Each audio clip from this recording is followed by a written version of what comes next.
कि क्या अब इस आंदोलन को और इतना तेज करने की जरूरत है क्या प्रधानमंत्री का उठाया गया कदम कोई मायने नहीं रखता है?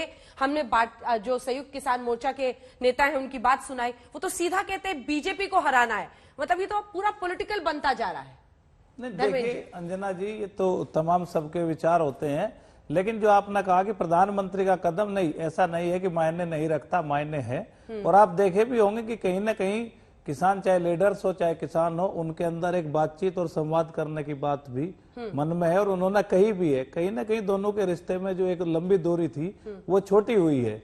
ऐसा नहीं है कि प्रधानमंत्री जी के कदम का स्वागत नहीं हुआ, स्वागत भी हुआ है और धन्यवाद भी हुआ है, और ये हल निकलेगा बहुत जल्दी। अच्छा, ये जितने, एक सेकंड आगे बढ़ने से पहले एक सवाल मेरे मन में था, ये जितने नेताओं की हमने बात सुनाई, हनान मुल्ला साहब है, योगेंद्र यादव जी हैं, और भी नेता हैं, ये लोग सब आप लोग वहां पे धरने पे आपके साथ बैठते हैं या ये लोग सिर्फ रैली वाले दिन आते हैं? नहीं देखिए, लोग रहते हैं और नेता भी रहते हैं, और कुछ लोग ऐसे भी हैं जिनके संगठन के लोग वहां हैं, जब वो बाहर रहते हैं तो, लेकिन संगठन के लोग रहते हैं।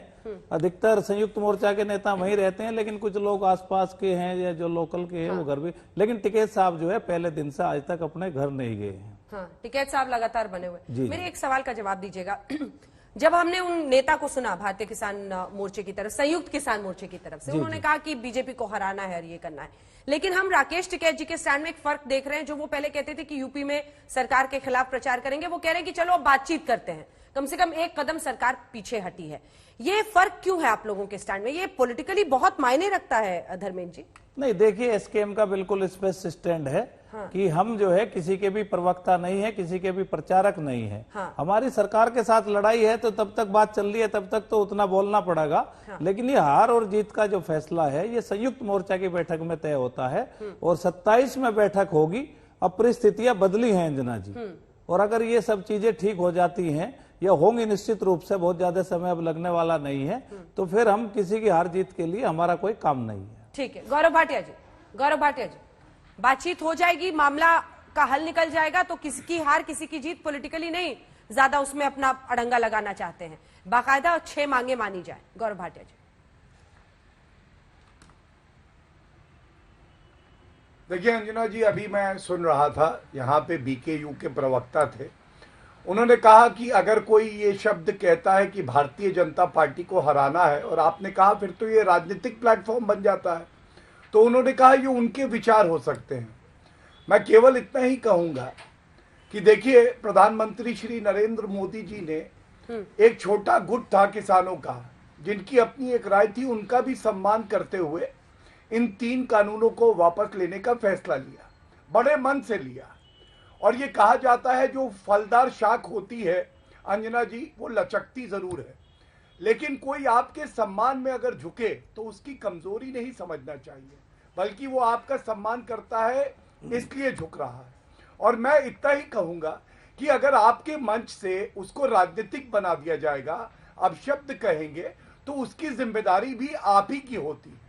और मुझे याद है कई चर्चाएं अंजना जी हमने इन 3 किसान के जो कानून है इस पे करी, और हर बात यही मांग सामने आती थी कि ये वापस होने चाहिए। आज गोल पोस्ट क्यों बदला जा रहा है, ये एक बड़ा सवाल है। वो तो कह रहे हैं एमएसपी शुरू से थी इनकी मांग, गौरव भाटिया जी, संवाद से ही मसले। वो एमएसपी पे तो कह रहे हैं कि शुरू से हमारी मांग थी, ये कह रहे हैं।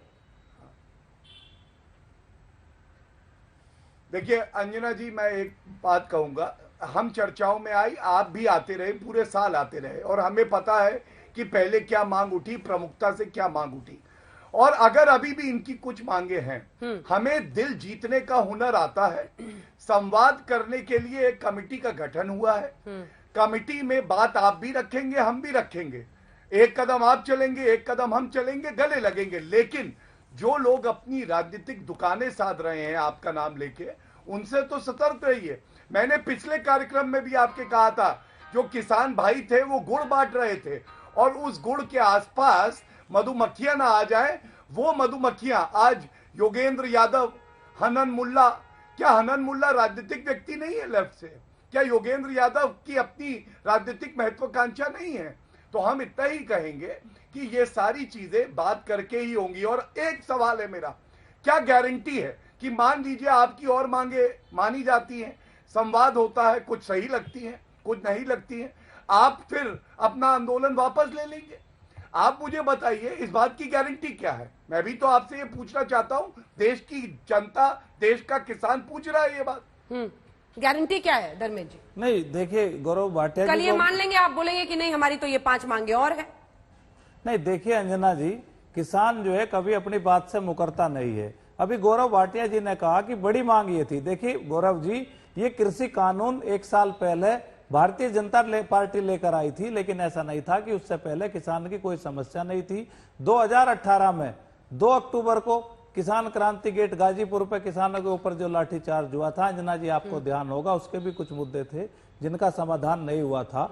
इस वाले मामले में पहले ही दिन से 4 बातें थी, एमएसपी, बिल वापसी, एयर पोल्यूशन बिल और बिजली बिल। तो 2 पे हमारी करीब करीब सहमति पहले से ही हो रखी है। अब रही बात एमएसपी की, भाटिया जी ने कहा ये नहीं। देखिए भाटिया जी, प्रधानमंत्री जी ने एमएसपी के लिए ये कहा था, एमएसपी थी, है और रहेगी, ये हमारी मांग के संदर्भ में कहा था अंजना जी। तो आप भाटिया जी ऐसे इसको डिनाई नहीं कर सकते कि हमारी मांग नहीं थी। हमारा ये है कि आप जो है 2 कदम चले हैं, हमने चिट्ठी लिख के आपकी तरफ को कदम बढ़ाए हैं। ठीक है, आप एमएसपी की बात कर दो, एक कमेटी बन दो, आपकी जय जयकार, लोग जाएंगे, कहेंगे कि भाई जिसको जहां वोट देना हो। तो गौरव जी हाँ। देखिए मैं तो आभार व्यक्त करता हूं, यहाँ पे धर्मेंद्र जी बैठे हैं, उन्होंने ये माना कि एमएसपी पे 2006 में अंजना जी एक रिपोर्ट आई, 8 साल तक ठंडे बस्ते में रही, 1.5 गुना नहीं करी गई। करा किसने? श्री नरेंद्र मोदी जी ने। स्वामीनाथन जी ने तारीफ करी। फिर एक भ्रमजाल फैलाया गया कि एमएसपी समाप्त हो जाएगी, लेकिन 2 बार एमएसपी बढ़ा के घोषणा दोबारा हुई। ये अपने आप में दिखाता है कि श्री नरेंद्र मोदी जी किसानों की कितनी चिंता करते हैं, आपको अन्नदाता मानते हैं। लेकिन मुझे ये बताइए, आप लोग सब लोग कहते थे, और ये कांग्रेस पार्टी से भी सवाल पूछिएगा, ये लोग कहते थे 3 कानून आप लाए हैं, agriculture is a state subject संविधान में, तो ये कूच कभी कांग्रेस शासित राज्यों में क्यों नहीं होती है? ये संविधान तो कहता है एग्रीकल्चर एंट्री 14 लिस्ट 2 में है, और मोगा में लाठीचार्ज होता है, पंजाब में वहां कूच नहीं होता है। Section 25 Punjab contract farming act का कहता है करार तोड़ेगा किसान जेल जाएगा।